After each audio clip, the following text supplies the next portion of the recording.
ఇప్పుడు గర్భంలోని జీవయాత్ర 6వ నెలకు ప్రవేశించింది. ఈ దశలో గర్భంలో ఉన్న ఆత్మకు స్పష్టమైన అవగాహన కలుగుతుంది. తాను ఉన్నదానిని, చుట్టూ ఉన్న శబ్దాన్ని, వెలుగుని, తల్లి యొక్క భావాలను గ్రహించడం ప్రారంభిస్తుంది. ఇప్పటి వరకు వినే స్థితిలో ఉన్న ఆత్మ ఇప్పుడు మౌనంగా పరిశీలించేదిగా మారుతుంది. తల్లి ప్రతి ఊపిరితో బిడ్డ మరింతగా జీవించి మేల్కొని అనుసంధానమవుతుంది. ఈ దశలో సూర్యదేవుడు తన తేజస్సుతో శిశువును ఆశీర్వదిస్తాడు. ఆత్మలో శక్తి, స్వాతంత్ర చైతన్యం, వివేకం వంటి లక్షణాలు ఉత్పన్నమవుతాయి.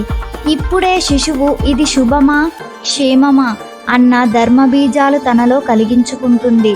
రాధ ఇప్పుడు ప్రహ్లాదుడు, భీష్ముడు, ధ్రువుడు వంటి ధర్మవీరుల కథలు చదువుతుంది.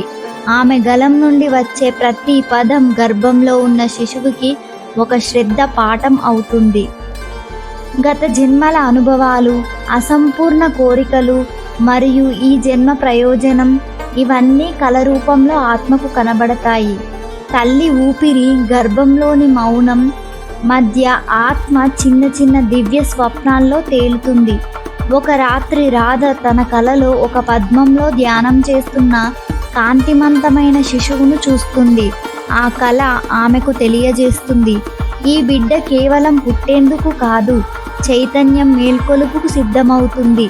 ఈ సమయంలో ఇంద్రుడు శిశువుకు ధైర్యం, నాయకత్వ గుణాలను ప్రసాదిస్తాడు. సవిత్రుడు మరియు మిత్రుడు సూర్యదేవతలు శిశువుకు సత్యం, నమ్మకం, మానవీయత వంటి విలువల్ని నిదానంగా బుద్ధిలో నాటుతారు. ఈ గర్భం ఇప్పుడు ఒక ఆధ్యాత్మిక విశ్వవిద్యాలయంగా మారుతుంది. 6వ నెల అనేది లోపలి వెలుగు పుట్టే దశ. ఓకే టౌన్లో మీ అందరి ప్రేమకు ధన్యవాదాలు. మళ్ళీ కలుద్దాం. జై శ్రీకృష్ణ.